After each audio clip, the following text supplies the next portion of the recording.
paano po ito gawin yung ganito, mag-add ng lens sa specific part ng subject o nung design. Alright, mag-add tayo ng lens. Paano siya gawin? First, sa pinaka-top layer, Control A to select. Make a new layer muna. And then next, kulayin natin siya na maitim na kulay.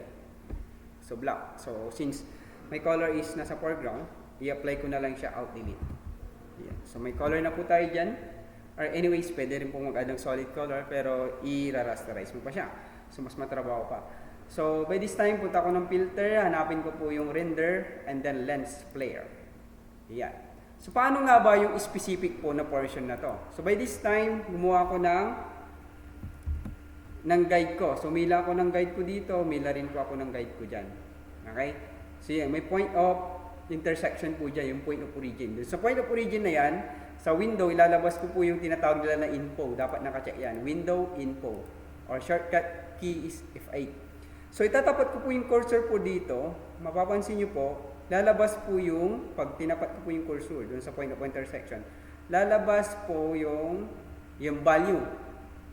So see yung value po dito, 1183,873. Yun, 1183,873 po yung value ng x. Tingnan nyo. 1185, 1183, 1186, 872. 1186, 872. Yan po yung value niya. Ngayon, pupunta tayo ng 1183, 873. Punta tayo ng filter and then render lens flare. By this time, pipili ako ng anong klaseng lens. By this time, gagamitin ko movie frame. Pwede kong taasan yung brightness, pwede rin. And then hold Alt, and then i-click ko po dito sa window ng lens flare. May lalabas po dyan ng precise flare center. So dito ko po itatype po yung value na nakita ko dun sa info. So ang value na nakita ko sa info ay 1173 by yung Y niya is 873. Okay ko lang po siya. Okay?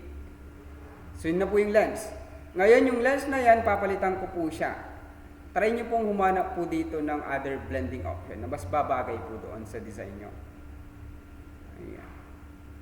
So pwede rin po yan, no? Ngayon, lighter color pwede rin po. Ayan, no? Para ma-hide po natin yung guide, Control H lang po natin. So ito na po yung lens. Pwede nyo rin pong babawain yung opacity kung masyadong madiin. Ayan, pwede nyo dagdagan.